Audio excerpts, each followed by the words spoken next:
Hey all, Chris from Estuary Cleaning, cleaning windows on the Foul Coast. You will notice I'm not wearing my estuary cleaning attire at the moment. Naughty, naughty. Yeah, basically one of my lads got his little one called into hospital, so wasn't actually planning to be working today, but as it happens, it's just fallen to me. It's just the way it is. I've wanted to do a video today about imposter syndrome and its effect on your business growth.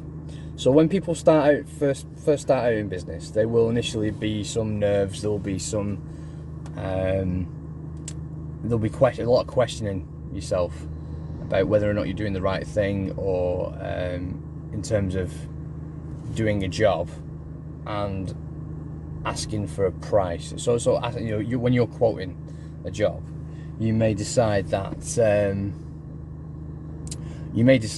to offer a lower price than what you actually would ideally want, because you're looking at it too much from the customer's perspective, in that the customer knows that you're not experienced. The customer knows you're new to being self-employed, and as such will expect to pay less. And so you will accept that to a degree. At least some people. I did initially. I'll be completely honest about it. I was worried about I looked at what other window cleaners were charging, and then I charged the exact same price, even though I was doing far better a job, in my opinion, than the competition, if you like. So it got to a point where, you know, I did start questioning this, and over time it will sort of, you'll find your level, if you like, as to what your price is, and it links in a little bit with knowing your worth, because you can think. So for example, when I quoted a job, and it was a big mansion, and you know, and I mean, it was a mansion. I mean, it was like it's a 6-bed, you know, double garage at the front, sort of like pool room, snooker room, etc. at the back. The person that owns this house, it was done really well for themselves. You know what I mean? And it's, you know, well-kept garden. It's on a very posh estate, and I was contacted to go and give them a quote for window cleaning, and I quoted them, and I kick myself to this day. I quoted them 20 quid. Unsurprisingly, I got the job, because they thought, oh well, you know, 20 quid, he's going to do all this for 20 quid. Yeah, go on then. And it was at that point I sort of immediately knew I'm not charging enough, because if you quote a price and it's a big job, and you look at it, it's a big job, and then you give your price and they go, yeah, when can you start, sort of thing, and it's like straight away you think, sort of thinking, shit, I should have asked for more. You know what I mean? You're like, damn. So yeah, in the end I did end up honouring that and doing the whole lot for 20 quid, and I did that for about 12 months. And again, the whole imposter syndrome kicked in, because I identified that I was working for a lot less than what I would want to, but then your issue is that I didn't want to raise the price, because I thought, oh well, I've quoted it at this, and if I raise it to what my ideal price is, or you know what I mean, I'll keep it low. Sorry, battery ran out of my phone. Yeah, so basically I charged this price, and I was worried that they would, you know, that they might look at me and go, well, oh well, you know, you don't really know what you're doing, kind of thing. And the reality is no one's ever going to say that to you.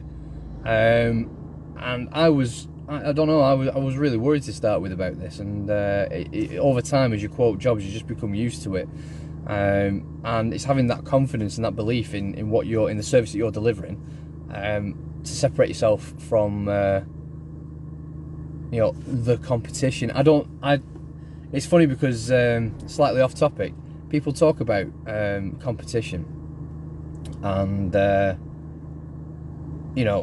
certainly from my perspective, a friend of mine cleaned his windows, and he's like, "Oh, Chris, there's another window cleaner's been putting leaflets on our street, as if they're going to steal my customers," kind of thing. And it's funny because I think that, and I said to him, well, the fact that you're ringing me and telling me this says to me I've not really got that much to worry about, because if if people like you were going to go with him, or other people on your street were going to go with him, I wouldn't get the phone call.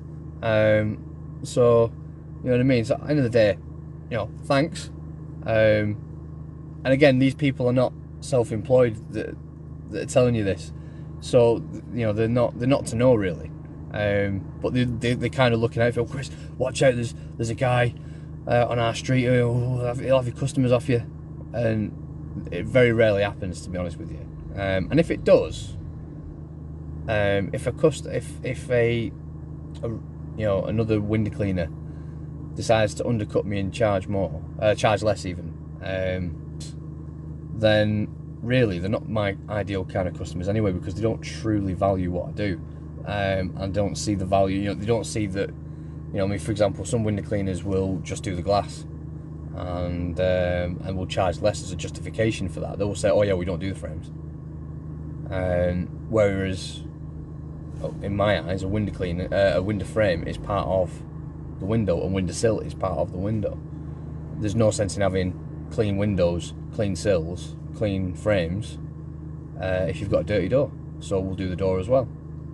And it's little things like that, so I'm not that worried, to be honest with you.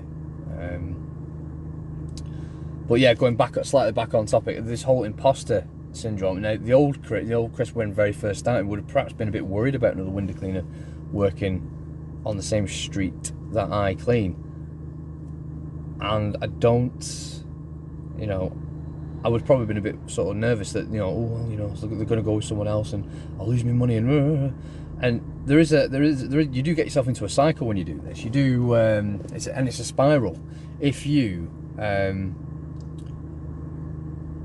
If you start thinking negatively, then negative things will happen, and some people think it's a myth. I don't personally. If you think positively, you attract positivity. If you think negatively, you attract negativity. So over time, you get more confident. And as an example, so again, probably about 18 months into me actually starting, I was starting to find my feet a little bit more, and I was doing a gutter clearing job. And I charged, the going rate, average price for that kind of thing. I charged him 60 quid front and back, 2 gutters, so there wasn't a third. It was not like a 3 sides. It was just, a small one at the front, a large one at the back, 60 quid, and cleared his gutters out. It's probably spent about 45 minutes doing that, and then the guy decided that, because I quoted him 60 quid, he handed me 40 quid, and I was like, thanks, but you're 20 quid short. And he was like, oh no, you've not brought that much down. You've not cleared the gutters. There wasn't that much in the gutters. I've been watching you. And Chris, the old Chris from day one would have probably gone, okay then, and taken the 40 quid and gone home passive aggressive and stewed for about 2 or 3 hours over the fact that someone's just stiffed me for 20 quid. Now, but this is what actually happened. When he tried to stiffen me for 20 quid, I just said, well, I'm sorry, but the price that we agreed was 60 quid. I've delivered the job. I've delivered the goods. Now you need to pay the agreed price.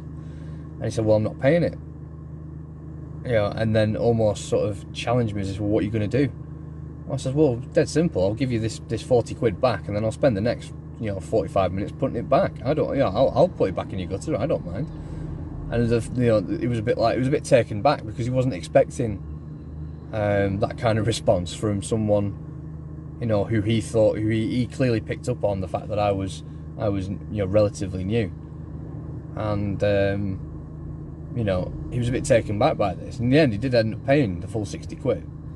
And it's just about standing your ground and knowing, having the confidence in yourself to sort of say, no, we agreed a price, I've delivered the goods, now the onus is on you to pay. And if customers decide not to pay, I'll do another video about that in due course.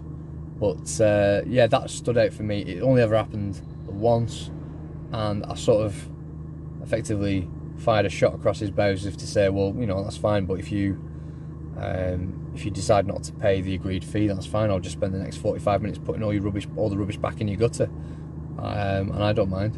One way, and just be, passive. There's no, all right, water for ducks back. That's fine. I'll just put it back. And don't get aggressive. Don't lose your temper. Don't lose your shit. Just do your thing. And it's now just a natural process now. I don't run round after people. Some people think that being self-employed in a service-based business, you have to be almost Oliver Twist fashion, cap in hand. Oh, please sir, can I have some more? And it's no, it's not. You required a service. You asked me to perform that service, okay? And it ain't going to be done for free. And it's as straightforward as that. So how to get over imposter syndrome? I think it goes back to other videos about knowing your worth, and not accepting unfair treatment from other people. And that's the bottom line. You obviously have something about you if you decide to start a business. You might not be very confident. You might not really fully understand the inner workings of your business. That will come in time. But do not fall for the idea that you are less than worthy. Because if you've started a business, there's obviously something about you. And you've just got to believe that what you're doing is worthwhile, and that people will pay for the privilege of your service. And it's as cut and dry as that, to be honest with you. So yeah, don't settle. Don't think you've got to go cartwheeling naked through hoops of fire to please the customer, because when all's said and done, it's your business. Now, yeah, if you can keep the customer happy, fantastic, but I wouldn't let any customer take advantage of me. And the sad truth about it is that if you let people take advantage of you, there will be people out there that will go, happy days, I am going to get as much mileage out of this as possible. And before I sort of sign off, I just wanted to sort of actually go back to what I was saying before. That mansion that I ended up doing, I ended up doubling the price to 40 quid, and at the end of this year it's going to get put up to 50 quid. So and the truth is that I am quite happy. Never take a job on that you're not happy to walk away from, because that's part of the whole playing up to your imposter syndrome. Is if you are so worried about losing work that you will at any cost please the customer, even to your detriment, then you're not going to win. So that customer saw I was offering that for 20 quid and was like, yeah, go on then, happy days. When someone's making a fuck up, yeah, you don't correct them. so they're not going to correct you. If you make a balls up, they're going to go, oh, okay, yeah, all right, you're going to do that for 20 quid, crack on, son. See you in an hour when you're done, if you're lucky. Yeah, I hope that was useful, and as usual, like, share, subscribe, and click the bell icon at the bottom of the screen to get a notification when we make a video.